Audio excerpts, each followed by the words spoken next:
आप सभी लोगों को नमस्कार। तो चलिए शुरू करते हैं आज से अपना नया लेक्चर एसिडिक कैरेक्टर का। अभी तक हम लोगों ने डेफिनेशन पढ़ चुकी है, हमने पीके कॉन्जुगेट एसिड बेस का कॉन्सेप्ट समझ रखा है और हमने डाई कार्बोक्सिलिक एसिड और फिनॉल की सारी बातें सीख रखी हैं। आज के क्लास में हम लोग सीखेंगे कि आखिरकार जो एसिडिक कैरेक्टर होता है वो एरोमेटिक कार्बोक्सिलिक एसिड में किस तरीके से रहता है। और यहाँ पर हम एक बहुत इंपॉर्टेंट बात सीखने वाले हैं जिसको हम लोग बोलते हैं ऑर्थो इफेक्ट। तो देखो, ये सारी बातें बताने से पहले मैं आपको ये समझाना चाहता हूँ कि आखिरकार ये आया कहाँ पर, किस वजह से आया। तो इसका स्टार्टिंग ही हम क्वेश्चन से करते हैं। मान लीजिए मैं आपके सामने एक क्वेश्चन लेके आता हूँ और आपसे पूछता हूँ, बताइए यहाँ पर आपके पास क्या है, COOH है, यहाँ पर आपके पास क्या है, HCOOH है, और यहाँ पर आपके पास क्या है, इस तरीके से एक एलिफेटिक CH3COOH है। ये आपके पास 3 कार्बोक्सिलिक एसिड है। मुझे बताना है कि इनमें सबसे ज्यादा एसिडिटी किसकी होती है। तो आप बोलोगे सर ये जो कार्बोक्सिलिक एसिड है ये एरोमेटिक कार्बोक्सिलिक एसिड है, ये सर कैसा है, फॉर्मिक एसिड है, और ये कैसा है, एलिफेटिक कार्बोक्सिलिक एसिड है। तो सर हम लोगों ने बहुत अच्छे से पढ़ रखा है, या हम लोगों ने पीके वैल्यू की जब बात की थी तो बता रखा था कि ये सबसे ज्यादा एसिडिक होता है फॉर्मिक एसिड, ये अनएक्सेप्शनली सबसे ज्यादा एसिडिक कैरेक्टर रखता है। और एलिफेटिक और एरोमेटिक में यहाँ पर अगर हम दोनों का कॉन्जुगेट बेस बनाएंगे, जब हम दोनों ने कॉन्जुगेट बेस बनाया तो यहाँ पर इसके रेजोनेंस की वजह से ये ज्यादा स्टेबलाइज्ड होता है, तो उसके कोरस्पॉन्डिंग जो कॉन्जुगेट बेस होगा वो क्या होगा, वीक, तो एसिड क्या होगा, स्ट्रॉन्ग। तो हम बोल सकते हैं ये हमारे पास सबसे कम एसिडिक होता है और ये हमारे पास दूसरे नंबर पर एसिडिक होता है। चलिए ये बात बहुत बड़ी नहीं थी, ये हमने बहुत अच्छे से सीख रखा है। लेकिन अगर मैं क्वेश्चन थोड़ा सा और यहाँ पर वेरिएशन के साथ लेके आता हूँ, और वेरिएशन के साथ जब क्वेश्चन लेके आऊंगा, अब इस बार मैं क्या करता हूँ, यहाँ पर आपके सामने कार्बोक्सिलिक एसिड लेके आता हूँ और यहाँ पर अब मैं डिफरेंट सब्स्टिट्यूएंट ग्रुप्स लगाता हूँ। और आपके पास एक बार मैंने NO2 लगा दिया, एक बार मैंने इसको COOH भी रहने दिया, और एक बार मैंने यहाँ पर क्या लगा दिया, CH3 लगाया। देखो सबसे पहले आपको कॉन्सेप्ट समझना है कि जो आपने आखिरकार एसिडिक कैरेक्टर पढ़ा है वो कहाँ पर कैसे अप्लाई करना है। अब मैं पूछता हूँ, मुझे बताइए इस क्वेश्चन में क्या होगा। आप बोलोगे सर बहुत आसान है, यहाँ पर जो ये NO2 है वो क्या दिखा रहा है, -M -I, यहाँ पर कुछ नहीं है, और यहाँ पर जो ये CH3 है वो क्या दिखा रहा है, +H और +I।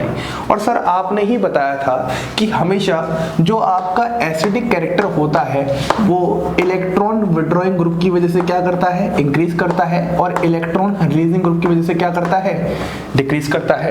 क्योंकि अगर मैं दोनों का कॉन्जुगेट बेस बनाऊंगा तो यहाँ पर कॉन्जुगेट बेस ज्यादा स्टेबलाइज्ड होगा, क्योंकि यहाँ पर -M -I है, तो उसकी वजह से यहाँ पर ये वीक होगा, तो उसके कॉरस्पॉन्डिंग एसिड क्या होगा, स्ट्रॉन्ग।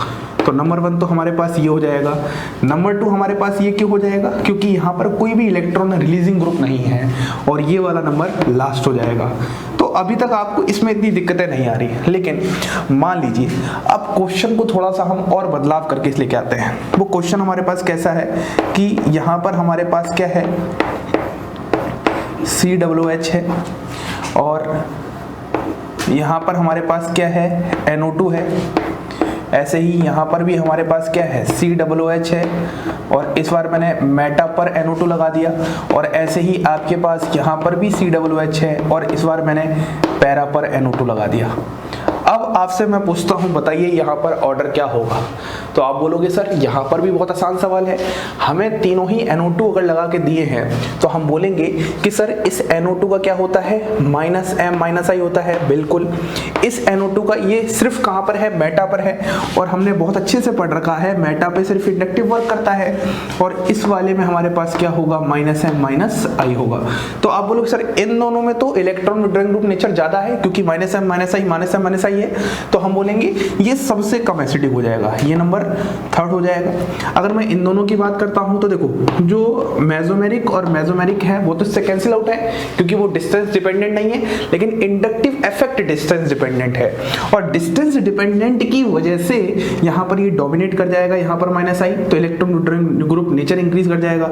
तो हम बोलेंगे ये नंबर 1 एसिडिक है, और ये नंबर टू एसिडिक है। तो आप बोलोगे सर अभी तक वो कॉन्सेप्ट नहीं आया जो आप सिखाना चाहते हो, तो आपको वो कॉन्सेप्ट नहीं ढूंढना, आपको तो अपने क्वेश्चंस के आंसर सही करने हैं। और बहुत अच्छी बात है कि आपके क्वेश्चन के आंसर अभी तक अच्छे हो रहे हैं और सही हो रहे हैं। मान लो इस बार मैं क्वेश्चन क्या लेके आता हूँ, यहाँ पर आपके पास आ जाता है COOH और यहाँ पर आ जाता है CH3, ऐसे ही यहाँ पर भी आ जाता है COOH और यहाँ पर आ जाता है मेटा पे CH3 और लास्ट में भी आ जाता है आपके पास COOH और यहाँ पर भी आ जाता है आपके पास CH3। इस बार आप लोगों ने CH3 ग्रुप को ऑर्थो मेटा पैरा पर लगाया है, बिल्कुल सही है। जब हमने ऑर्थो मेटा पैरा पर लगाया तो देखो यहाँ पर ये क्या दिखाएगा, +H +I। यहाँ पर क्या दिखाएगा, ओनली +I, क्योंकि मेटा पर है। मेटा पर कभी भी रेजोनेंस और हाइपर कॉन्जुगेशन वर्क नहीं करता। तो सर ये तीनों ही कैसे हैं, इलेक्ट्रॉन रिलीजिंग ग्रुप हैं। तो मतलब अगर हम लोग अपने एक्सपेक्टेड ऑर्डर की यहाँ पर बात करते हैं, ध्यान से सुनिएगा, यही वो क्वेश्चन है जहाँ से बहुत सारी बातें आपको मुझे सिखानी है। मान लो ये 1 है, ये 2 है सीरियल नंबर और ये 3 है। तो एक्सपेक्टेड ऑर्डर में बोलोगे यहाँ पर +I है तो यहाँ पर इलेक्ट्रॉन रिलीजिंग ग्रुप नेचर सबसे कम, तो एसिडिक नेचर यहाँ पर ज्यादा होगा, तो आप नंबर 2 बोल दोगे। इन दोनों में दोनों का हाइपर कॉन्जुगेशन बराबर है, लेकिन इंडक्टिव में ये ज्यादा डोमिनेट करेगा +I, तो यहाँ पर इलेक्ट्रॉन रिलीजिंग ग्रुप नेचर ज्यादा, तो एसिडिक कैरेक्टर कम, तो हम बोलेंगे सेकंड के बाद थर्ड के बाद फर्स्ट। आपका एक्सपेक्टेड ऑर्डर ये आना चाहिए, लेकिन हम बोलेंगे ये आपका आंसर है गलत। ध्यान से सुनिएगा, यही वो क्वेश्चन है जिसके माध्यम से मुझे अपना नया टॉपिक इंट्रोड्यूस करना है कि सर आखिरकार हमने अपने बेसिक कॉन्सेप्ट लगाए, जैसा हमने फिनॉल में पढ़ा था वैसा ही हम एरोमेटिक कार्बोक्सिलिक एसिड में लगा रहे हैं, लेकिन आखिरकार इसमें ऐसी दिक्कत क्या आ रही है। तो सुनिएगा, इसका जो करेक्ट ऑर्डर होगा, वो करेक्ट ऑर्डर क्या होता है, इसका करेक्ट ऑर्डर होता है ये जो आपके पास सेकंड है और थर्ड है, इसमें ये ज्यादा तो एसिडिक है ही, लेकिन जो 1 वाला है ये वाला, मतलब जिसको मैं कह सकता हूँ ऑर्थो सब्स्टिट्यूटेड, जिसको मैं क्या कह सकता हूँ, ऑर्थो सब्स्टिट्यूटेड, क्योंकि ऑर्थो पोजीशन पर ही ग्रुप लगा है, तो ये सबसे ज्यादा अनएक्सेप्शनली एसिडिक बन जाता है। देखो अगर आप जरा ध्यान से देखोगे तो हम लोगों ने इन दोनों में कोई चेंज नहीं किया, ये तो एज इट इज ऐसे ही है, बस नंबर 1 को हमने सबसे पहले मिला दिया।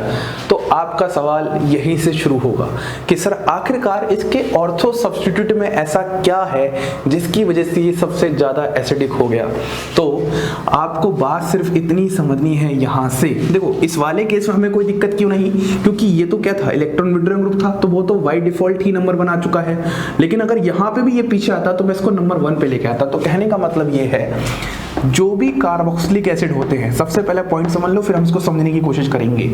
जो भी कार्बोक्सिलिक एसिड होते हैं, चाहे वहां पर इलेक्ट्रॉन रिलीजिंग ग्रुप लगा हो या फिर चाहे वहां पर इलेक्ट्रॉन विड्रॉइंग ग्रुप लगा हो, कहां पर, ऑर्थो पोजीशन पर, कहां पर, ऑर्थो पोजीशन पर, तो उनका जो एसिडिक स्ट्रेंथ होता है या एसिडिक नेचर होता है वो सबसे ज्यादा होता है मेटा और पैरा के कंपैरिजन में। और ये जो इफेक्ट है इसका जो मैं रीजन देना चाहूंगा, इसका रीजन मैं आप सभी को ऑर्थो इफेक्ट से दूंगा। तो यहां से हमारे पास टॉपिक शुरू होता है ऑर्थो इफेक्ट। उम्मीद करता हूं आपको ये बात समझ में आ रही है। जब मैंने इस क्वेश्चन को देखा तो एक्सपेक्टेड ऑर्डर ये आना चाहिए था, लेकिन करेक्ट ऑर्डर ये है, मतलब जिसको बोल सकता हूं कि ऑर्थो पोजीशन पे जो ग्रुप है वो सबसे ज्यादा हाईली एसिडिक बन चुका है। वो इस पे डिपेंड नहीं करता कि वो इलेक्ट्रॉन विड्रॉइंग ग्रुप है या इलेक्ट्रॉन रिलीजिंग ग्रुप है। आपको बस वहां पर ये समझना है कि हमेशा ऑर्थो सब्स्टिट्यूट वाले की एसिडिक स्ट्रेंथ सबसे ज्यादा होती है एज कम्पेयर टू मेटा और पैरा, और इसी को बोलते हैं ऑर्थो इफेक्ट। तो अब हम अपना टॉपिक शुरू करते हैं ऑर्थो इफेक्ट। एक करके सारी बातें जानते हैं कि सर ऑर्थो इफेक्ट होता क्या है, दूसरा ऑर्थो इफेक्ट सोचना क्या है, और तीसरा ऑर्थो इफेक्ट कहां ज्यादा होगा कहां कम होगा। ये सारी बातें हम एक एक करके अब स्टार्ट करते हैं। तो अब हम बात करते हैं ऑर्थो इफेक्ट की कि सर आखिरकार ऑर्थो इफेक्ट क्या होता है। तो सबसे पहले हम अपनी हेडिंग डाल लेते हैं ऑर्थो इफेक्ट। अब सबसे पहली बात कि सर ऑर्थो इफेक्ट से हमें समझ में आया क्या, और फिर उसका एक्सप्लेनेशन। देखो ऑर्थो इफेक्ट से सिंपल से हमें बात ये समझ में आई कि यदि हमारे पास कोई भी एरोमेटिक कार्बोक्सिलिक एसिड है उसके यहाँ पर चाहे इलेक्ट्रॉन विड्रॉइंग ग्रुप लगा हो या इलेक्ट्रॉन रिलीजिंग ग्रुप लगा हो, कौन सी पोजीशन पर, ऑर्थो पोजीशन पर, तो हमेशा जो उसका एसिडिक स्ट्रेंथ होता है वो ज़्यादा होता है बाकी सभी एरोमेटिक कार्बोक्सिलिक एसिड से। ये बात हमें बहुत अच्छे से समझ में आई है। अब सवाल ये है कि सर आखिरकार इस ऑर्थो इफेक्ट के होने का रीज़न क्या है, मतलब हमें ये समझ में तो आ रहा है कि यदि कोई इलेक्ट्रॉन विड्रॉइंग ग्रुप लगा है तो उसकी वजह से एसिडिटी इंक्रीज कर जा रहा है, लेकिन ये जो इलेक्ट्रॉन रिलीजिंग ग्रुप लगा है इसके भी जुड़ जाने से एसिडिक स्ट्रेंथ कैसे इंक्रीज हो जाती है। तो सुनिएगा, रीजन की बात अगर मैं आपको समझाऊं तो यहाँ पर मैं आपको एक कॉन्सेप्ट समझाना चाहता हूँ, ध्यान से देखिएगा। देखो हमारे पास कुछ इस तरीके से यहाँ पर क्या है, C डबल बॉन्ड O और यहाँ पर क्या है, OH है।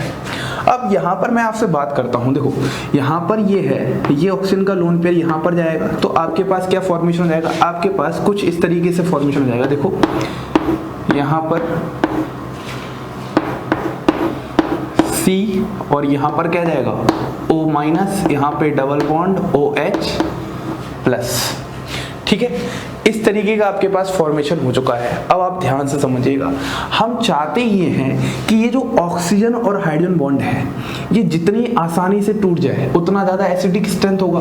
तो यहाँ पर जो ऑक्सीजन है वो क्या है, इलेक्ट्रोनेगेटिव एलिमेंट है, और इलेक्ट्रोनेगेटिव एलिमेंट पे अगर पॉजिटिव चार्ज आ जाए तो वो क्या हो जाता है, पागल हो जाता है। तो मतलब इस वाले केस में ये जो इलेक्ट्रॉन डेंसिटी है इलेक्ट्रॉन की वो अपनी तरफ खींचना चाहेगा, लेकिन ये खींचना कम हो जाएगा। दोबारा सुनिएगा, ये खींचना क्या हो जाएगा, कम हो जाएगा, मतलब OH बॉन्ड टूटना भी कम हो जाएगा क्योंकि यहाँ पर बेंजीन रिंग इसको सपोर्ट दे रहा है। मतलब ऑक्सीजन पर पॉजिटिव चार्ज आ गया लेकिन ये बेंजीन रिंग सपोर्ट दे रहा है जिसकी वजह से दोबारा से इसका जो पॉजिटिव चार्ज है वो क्या हो रहा है, न्यूट्रलाइज हो जा रहा है। बहुत अच्छे से कॉन्सेप्ट सीखिए। जब मैंने यहाँ पर इस तरीके से बनाया तो ये बन चुका है। अब मैंने बोला कि OH बॉन्ड जितना आसानी से टूट जाए उतना जल्दी सिस्टम में H+ जाएगा, उतना ज़्यादा एसिडिक स्ट्रेंथ होगा। तो हम बोल रहे हैं ये होना चाहिए था, बहुत फेवरेबल होगा, बहुत फिजिबल होगा, लेकिन यहाँ पर ऑक्सीजन जो है, ये बेंजीन जो है अपना इलेक्ट्रॉन डेंसिटी इसको शिफ्ट कर देता है और इसको दोबारा से न्यूट्रल कर देता है। लेकिन मान लीजिए एक केस मैं आपसे ये डिस्कस करना चाहता हूँ कि आपके पास ये बेंजीन है, ठीक है, ध्यान से सुनिएगा, बहुत इंपॉर्टेंट बात, यहीं पर सारी बात छुपी है। ये आपके पास बेंजीन है और यहाँ पर क्या है, C, यहाँ पर क्या है, O माइनस, और यहाँ पर क्या है, डबल बॉन्ड OH प्लस, ठीक है, बात समझ में आ रही है। अब मैं क्या करता हूँ, इसके ऑर्थो पोजीशन पर एक ग्रुप G लगा देता हूँ, ठीक है। जैसे ही मैंने इसके ऑर्थो पोजीशन पे ग्रुप G लगाया, मतलब इस कार्बोक्सिलिक एसिड को मैंने क्या कर दिया, ऑर्थो सब्स्टिट्यूट कर दिया। क्या कर दिया, ऑर्थो सब्स्टिट्यूट कर दिया।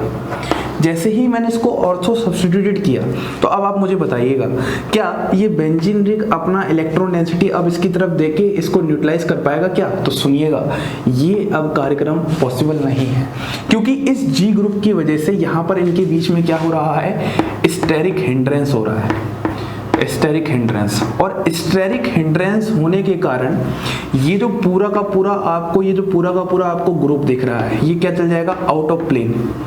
और जब ये पूरा का पूरा ग्रुप आउट ऑफ प्लेन चला जाएगा तो इस बेंजीन के साथ अब ये रेजोनेंस वाला कार्यक्रम नहीं हो पाएगा। हमें बहुत अच्छे से पता है रेजोनेंस मतलब कॉन्जुगेशन होता है, और कॉन्जुगेशन हमेशा तभी होता है जब वह एक प्लेन में मौजूद हो।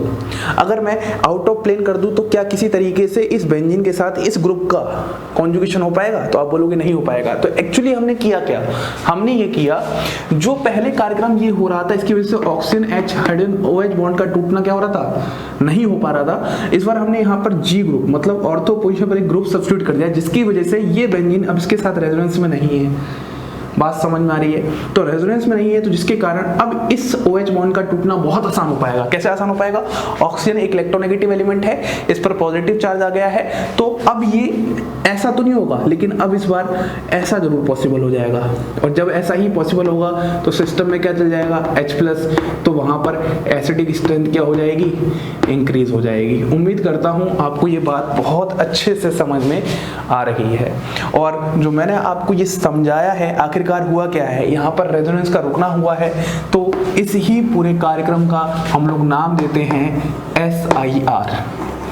SIR का फुल फॉर्म होता है स्टेरिक इनहिबिशन, ध्यान से सुनिएगा, इनहिबिशन इन रेजोनेंस। अब सर आखिरकार इसका मतलब क्या है? इतनी खतरनाक अंग्रेजी तो हमें आती ही नहीं है। देखो स्टेरिक इनहिबिशन रीजन का मतलब ये है कि रेजोनेंस में रुकावट, रेजोनेंस में रुकावट किसकी वजह से? स्टेरिक फैक्टर की वजह से। अब स्टेरिक फैक्टर कौन रोल प्ले कर रहा है? ये जो ऑर्थो ग्रुप पे सब्स्टिट्यूशन है, देखो ना यहाँ पर रेजोनेंस ही तो नहीं हो रहा। तो एक्चुअली हम यहाँ से बहुत अच्छे से बोल सकते हैं कि जो हमारा ऑर्थो इफेक्ट है वो एक एप्लीकेशन होता है SIR का। देखो पढ़ाने वाले लोग पढ़ाते हैं topic SIR, steric inhibition in resonance. मैं आपको एकदम अलग पढ़ाऊंगा जब ये सब कुछ खत्म हो जाएगा। ब्रेड्स रूल, SIR ये सब अलग पढ़ाने वाला हूँ। यहाँ पर मैं आपको मेन जो फोकस करवा रहा हूँ वो ऑर्थो इफेक्ट पे करवा रहा हूँ, क्योंकि मैं एसिडिक स्ट्रेंथ पढ़ा रहा हूँ तो ऑर्थो इफेक्ट समझना है। एक्चुअली जो भी एरोमेटिक कार्बोक्सिलिक एसिड के ऑर्थो पोजीशन पे ग्रुप लगे होते हैं उनकी एसिडिक स्ट्रेंथ इंक्रीज हो जाती है। इसका कारण होता है ऑर्थो इफेक्ट, और ऑर्थो इफेक्ट एप्लीकेशन होता है SIR का। बात समझ में आ रही? एकदम क्लियर, एकदम कॉन्सेप्ट क्लियर, कॉन्सेप्ट रखो एकदम, है ना। तो अब मैं अगर बोलना चाहूं कि आपके पास जो ऑर्थो इफेक्ट है उसका रीजन क्या क्या होता है, तो ध्यान से सुनिएगा। जो ऑर्थो इफेक्ट होने का रीजंस होते हैं, रीजंस ऑर्थो इफेक्ट होने के जो रीजंस होते हैं उनमें सबसे पहला रीजन तो यही होता है SIR। और मैंने आपको बहुत अच्छे से एक्सप्लेन भी कर दिया कि इन दोनों में अब ज़्यादा एसिडिक कौन है। तो आप समझ चुके हो कि अगर हमारे पास कोई ग्रुप COOH यहाँ पर सब्स्टिट्यूटेड है तो वो ज़्यादा एसिडिक होगा किससे? एज कम्पेयर टू किसी और बेंजोइक एसिड से, चाहे वो मेटा हो, पैरा पे, कहीं पे भी हो। और इसी बात को तो मैं बताना चाहता हूँ इस माध्यम से, यही बात तो मैंने समझाई है। तो पहला हमने SIR समझ लिया।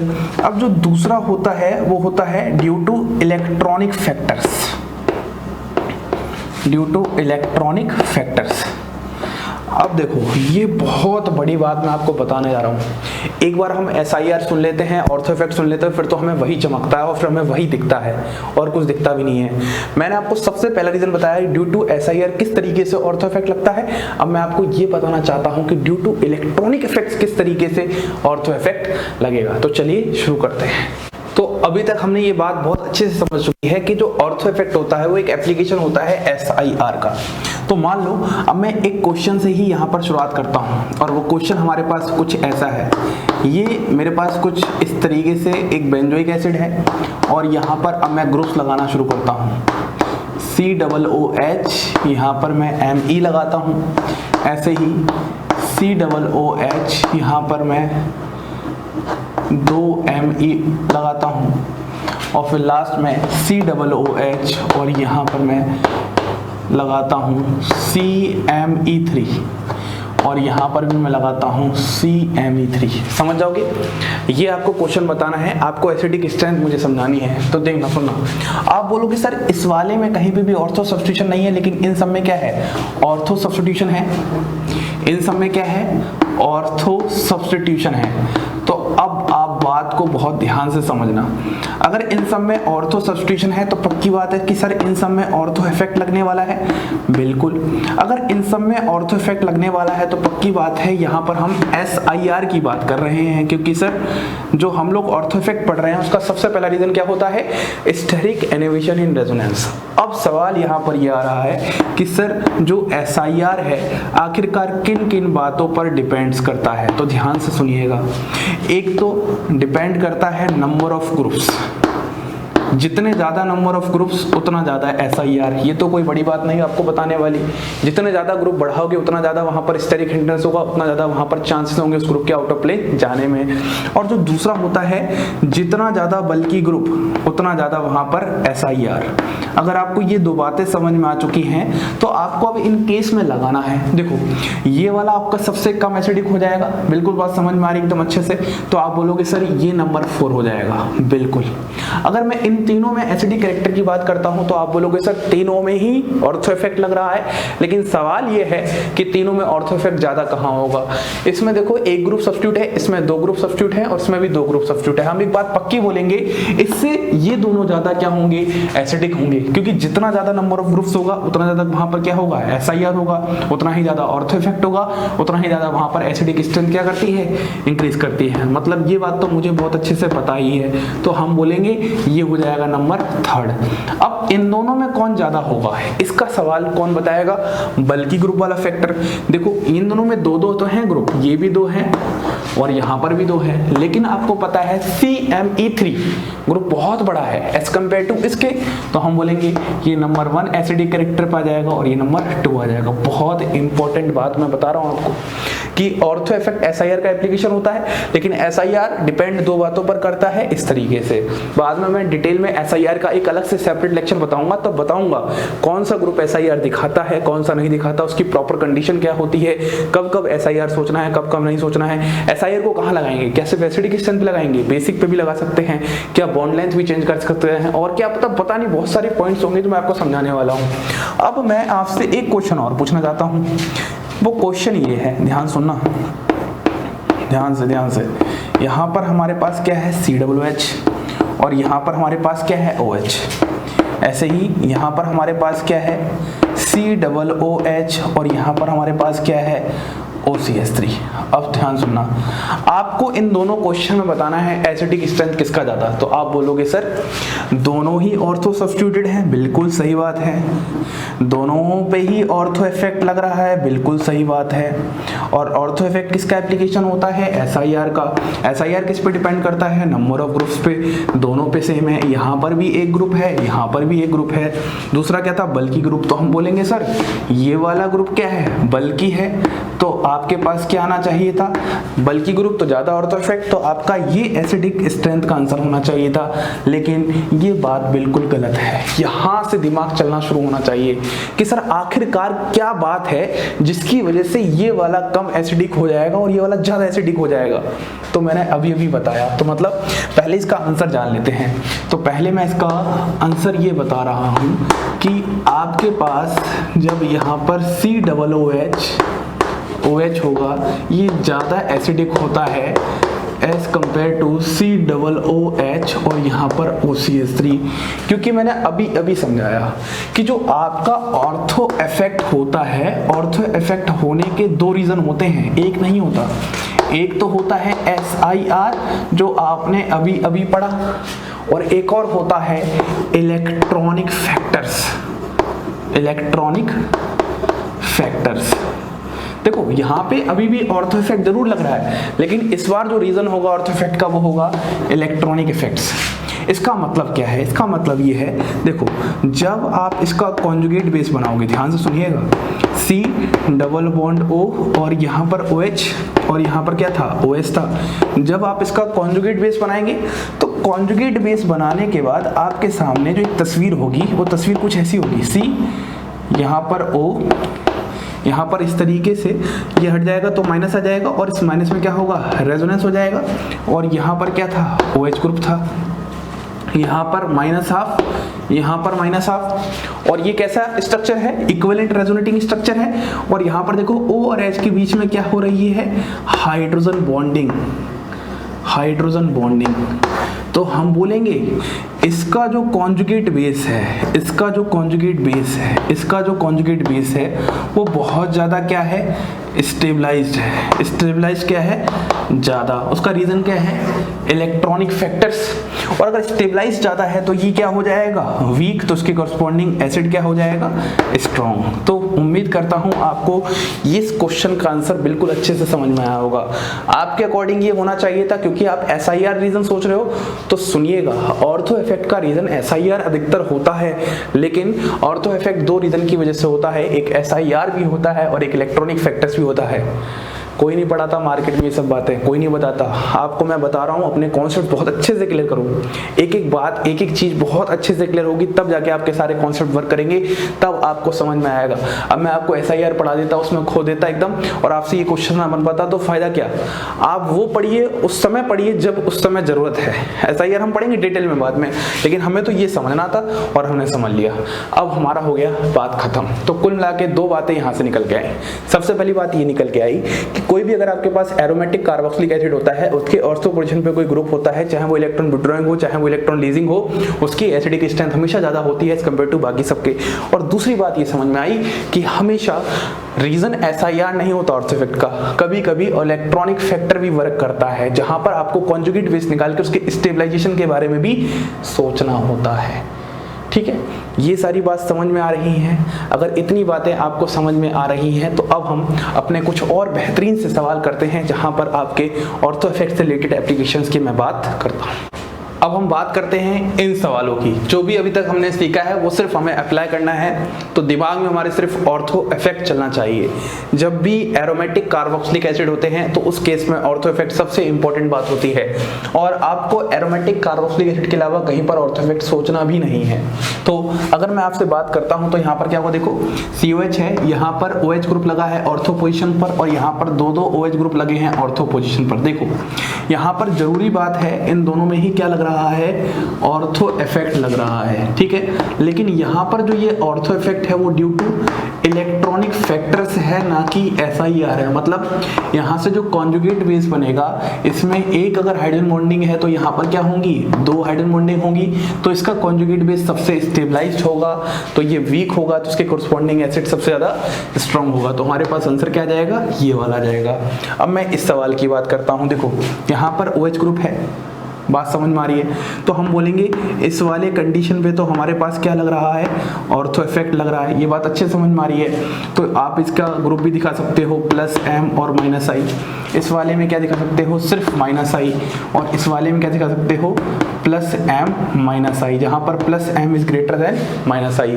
आपको अच्छे से पता है जब भी ऑर्थो इफेक्ट लगता है, वो इलेक्ट्रॉन रिलीजिंग हो या इलेक्ट्रॉन विड्रॉइंग, उससे फर्क नहीं पड़ता, वो सबसे ज्यादा एसिडिक होता है। तो हमारे पास नंबर 1 पे एसिडिक ये हो जाएगा। अब इन दोनों में बात करते हैं। देखो इसमें +M है, तो यहाँ पर इलेक्ट्रॉन रिलीजिंग ग्रुप नेचर ज्यादा है, यहाँ पर इलेक्ट्रॉन विड्रॉइंग ग्रुप है, तो हम बोलेंगे ये नंबर 2 पे हो जाएगा और ये नंबर 3 पे हो जाएगा। हमें अच्छे से पता है electron withdrawing group conjugate base को ज्यादा स्टेबलाइज करता है as compare to electron releasing group. इन सवालों की बात करते हैं। देखो NO2 अगर ऑर्थो पोजीशन पे है तो यहाँ पे तो अब आप इफेक्ट मत भी लगाओ, बस एक बात याद रखो, ऑर्थो इफेक्ट है। फिर भी बता देते हैं -M -I भी दिखा रहा है, इस वाले केस में सिर्फ -I दिखा रहा है, और इस वाले केस में क्या दिखा रहा है, -M -I। तो नंबर 1 तो हमारे पास बिना कुछ सोचे समझे हम कर देंगे। हमेशा सबसे अच्छी बात ये होता है कि जब एरोमेटिक कार्बोक्सिलिक एसिड होते हैं उसके केस में जो भी ऑर्थो पोजीशन पे ग्रुप लगा होता है वो सबसे ज्यादा एसिडिक होता है। तो अगर ये बात समझ में आ रही है तो इन दोनों में कौन करेंगे, इन दोनों में ये वाला हो जाएगा नंबर 2 पे और ये वाला नंबर 3 पे हो जाएगा, क्योंकि यहाँ पर -M -I है, तो इसका इलेक्ट्रॉन विड्रॉइंग नेचर ज्यादा होगा। ऐसे ही देखो यहाँ पर ऑर्थो इफेक्ट लग रहा है, तो यहाँ पर हमने लिख दिया ऑर्थो इफेक्ट, साथ में क्या है -I। हैलोजन के केस में सिर्फ -I देखते हैं, यहाँ पर भी क्या है -I है, तो ये तो हो जाएगा नंबर 1। अब इन दोनों में inductive effect distance dependent effect है, तो इसका -I ज्यादा होगा, तो ये नंबर 2 हो जाएगा और ये नंबर 3 हो जाएगा। इस सवाल की बात करते हैं, बताइएगा इस सवाल में क्या करोगे। यहाँ पर CH3 है तो ये इसमें ऑर्थो इफेक्ट लग जाएगा, साथ में +H+I, ये तो मैं नाम के लिए लिख रहा हूँ। यहाँ पर सिर्फ क्या होगा, +I होगा, और यहाँ पर क्या होगा, +H+I होगा। देखो ऑर्थो इफेक्ट वाला तो नंबर 1 है, आपको तो उसमें सोचने की जरूरत ही नहीं है। अगर मैं इन दोनों में बात करता हूं तो यहाँ पर प्लस वाला फैक्टर कम, तो ये नंबर 2 हो जाएगा और ये नंबर 3 हो जाएगा। इन तीनों सवालों की बात करते हैं। देखो यहाँ पर COH है, इन तीनों में ही कोई ऑर्थो इफेक्ट नहीं है, आपको सिर्फ इलेक्ट्रॉनिक फैक्टर्स देखने हैं। जब कभी भी ऑर्थो इफेक्ट ना लगे तो इलेक्ट्रॉनिक फैक्टर्स आंसर देंगे, या फिर जब कभी ऑर्थो इफेक्ट सेम हो जाए, दोनों बातों को ध्यान रखना है, तब भी इलेक्ट्रॉनिक फैक्टर्स आंसर देंगे। तो देखो यहाँ पर क्या होता है, -M -I, इस वाले में क्या होता है, -M -I, और इस वाले में क्या होता है, +M ग्रेटर देन -I। तो हम बोलेंगे ये तो सबसे लीस्ट एसिडिक हो जाएगा, क्योंकि इसमें +M है। इन दोनों की बात करते हैं। हमें पता है NO2 का जो -M होता है वो क्या होता है, ज्यादा होता है एज कंपेयर टू किसके, COH के। तो आपके पास नंबर 1 एसिडिक ये हो जाएगा और नंबर 2 एसिडिक ये हो जाएगा। कितने आसान सवाल हैं, अगर आपने एक बार अपने कॉन्सेप्ट्स को बहुत अच्छे से समझ लिया, क्लियर कर लिया, तो आपको ये सारे सवाल बहुत ईजी लगेंगे। अब कुछ और एक लास्ट सेट ऑफ क्वेश्चन देखते हैं, इसके बाद हमारा ये लेक्चर खत्म। अब हम बात करते हैं इन 2 क्वेश्चंस की। बहुत अच्छे क्वेश्चन है और यहाँ से आपको एक और कॉन्सेप्ट बहुत अच्छा सीखने को मिलने वाला है। देखो अगर मैं सबसे पहले बात करता हूँ इन क्वेश्चंस में, तो आपको पता है ये सारे ही क्या है, ऑर्थो पोजीशन पे लगे हैं, तो इन सभी में ही हमारे पास क्या होगा, ऑर्थो इफेक्ट होगा। अब जब सब में हमारे पास ऑर्थो इफेक्ट होता है तब हम क्या चेक करते हैं, 2 चीजें होती हैं। या तो आप चेक कर लो साइज, जिसका साइज ज्यादा उसका ऑर्थो इफेक्ट ज्यादा, तो वहां पर उसकी एसिडिटी ज्यादा। लेकिन यहाँ ऑलमोस्ट कंपेरेबल साइज है, तो यहाँ पर आप ज्यादा नहीं बता पाओगे। जब आप साइज से ना बता पाओ तब आपको वहां पर लगाना होता है इलेक्ट्रॉनिक फैक्टर्स। बहुत इंपॉर्टेंट बात बता रहा हूं, जब सारे ही ऑर्थो सब्स्टिट्यूट हों तो सब पे ही ऑर्थो इफेक्ट लगेगा। तो अब आप वहां पे क्या चेक करोगे, साइज। तो देखो जब यहाँ पर साइज सारी सेम है, तो जब आपके केस में साइज से ना बता पाओ तब वहां पर हमें लगाने होते हैं इलेक्ट्रॉनिक फैक्टर्स। मतलब ऑर्थो इफेक्ट तो है, लेकिन ऑर्थो इफेक्ट से हम लोग यहाँ आंसर नहीं बता पाएंगे, हम किससे बताएंगे, इलेक्ट्रॉनिक फैक्टर्स। अब देखो यहाँ पर ये जो C डबल बॉन्ड है, ये अपनी तरफ इलेक्ट्रॉन डेंसिटी खींचेगा, तो ये किसकी तरह काम करेगा, -m और -I। ये वाले ऑक्सीजन पे लोन पेयर है, ये किसकी तरह काम करेगा, +m और -I। इस वाले नाइट्रोजन में लोन पेयर है, ये किसकी तरह काम करेगा, +m और -I। आपका बहुत बेसिक बहुत स्ट्रांग होना चाहिए।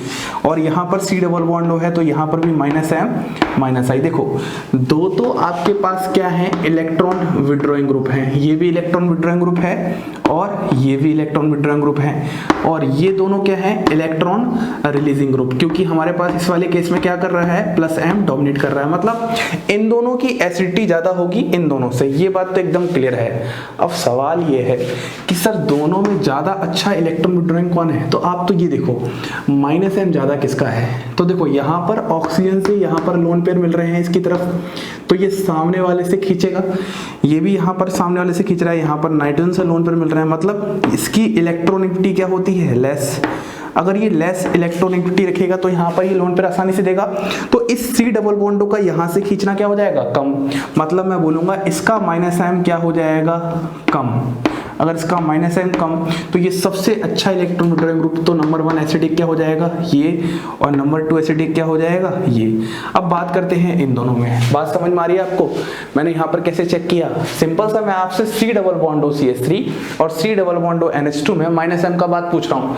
-m ज्यादा कब होगा, जब इलेक्ट्रॉन डेंसिटी ज्यादा खींचेगा, और इलेक्ट्रॉन डेंसिटी ज्यादा कब खींचेगा, जब यहाँ से इसके बगल में जो ग्रुप है वो कम दे रहा हो। जैसे मान लो मैं यहाँ पर C डबल बॉन्ड हूँ, यहाँ पर कार्बन चेन है, मैं खींच रहा हूँ इलेक्ट्रॉन डेंसिटी, अगर मुझे यहाँ बगल से कम मिलेगा तब तो मैं यहाँ से ज्यादा खींचूंगा, अगर मुझे बगल से ज्यादा मिलेगा तो यहाँ से मैं कम खींचूंगा।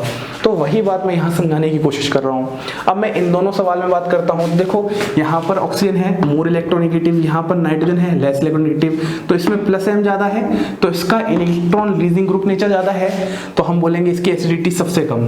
तो ये हो जाएगा नंबर 3 और ये हो जाएगा नंबर 4। बहुत इंपॉर्टेंट बात बता रहा हूं मैं। सबसे पहले तो हमने ये बहुत इंपॉर्टेंट बात सीखी, उसके बाद हमने ये सीखा कि इन सब में आखिरकार +m और -m का ऑर्डर क्या है।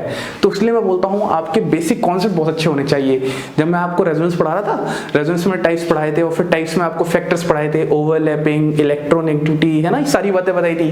बस वही कॉन्सेप्ट तो लगा रहा हूं मैं यहाँ पर, और क्या कर रहा हूँ, वही सारी बातें हैं। अब मैं इस क्वेश्चन की बात करता हूँ, तो देखो सिंपल सी बात है।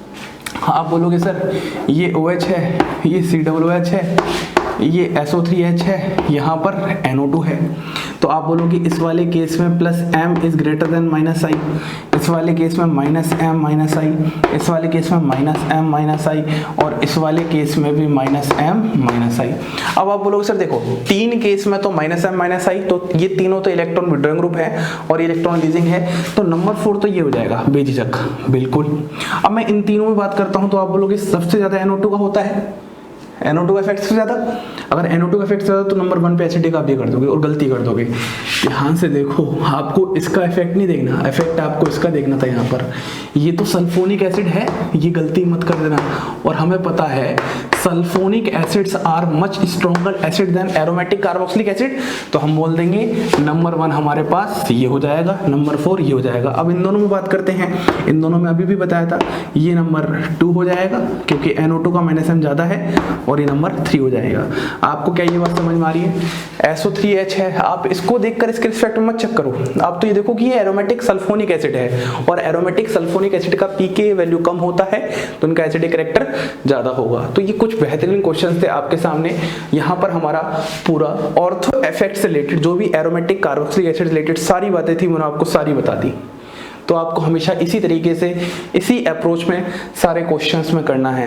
फिर दोबारा से एक बार पूरे लेक्चर को रिवाइज करते हैं। सबसे पहले हमने बात की ऑर्थो इफेक्ट। ऑर्थो इफेक्ट दो रीजन से होता है, एक SIR steric inhibition in resonance, मैंने आपको समझाया। दूसरा होता है इलेक्ट्रॉनिक फैक्टर्स। दोनों ही फैक्टर्स को हमें ध्यान में रख के सारे क्वेश्चंस करने होते हैं। उसके बाद अगर SIR कहीं पे लग रहा है तो दो फैक्टर पे डिपेंड करता है SIR। एक तो जितने ज्यादा ग्रुप लगे हैं उतना ज्यादा SIR होगा, और दूसरा अगर ग्रुप सेम है तो वहां पर बल्कीनेस ऑफ ग्रुप, अगर ग्रुप बल्की ज्यादा है तो वहां पर SIR ज्यादा। SIR ज्यादा तो कॉन्जुगेशन बेंजीन के साथ कम, तो ग्रुप आउट ऑफ प्लेन ज्यादा, तो वहां पर एसिडिक कैरेक्टर इंक्रीज कर देगा। ये सारी बातें डिटेल में हमने इस लेक्चर में बात की है, और ये बहुत इंपॉर्टेंट लेक्चर है, इसका एक एक क्वेश्चन सब इंपॉर्टेंट है। अब इसके बाद एसिडिक कैरेक्टर का एक लास्ट लेक्चर होगा जो पूरे के पूरे आपके जितने भी क्वेश्चंस हैं, स्टैंडर्ड क्वेश्चंस एसिडिक कैरेक्टर के, वो सारे मैं एक साथ इकट्ठे करवा दूंगा। उसके बाद रिएक्शंस रिलेट करना सीखना है कि आखिरकार एसिडिक कैरेक्टर जो भी हमने सीखा रिएक्शंस के साथ कैसे रिलेट करेंगे। इसी के साथ आप सभी लोगों को धन्यवाद।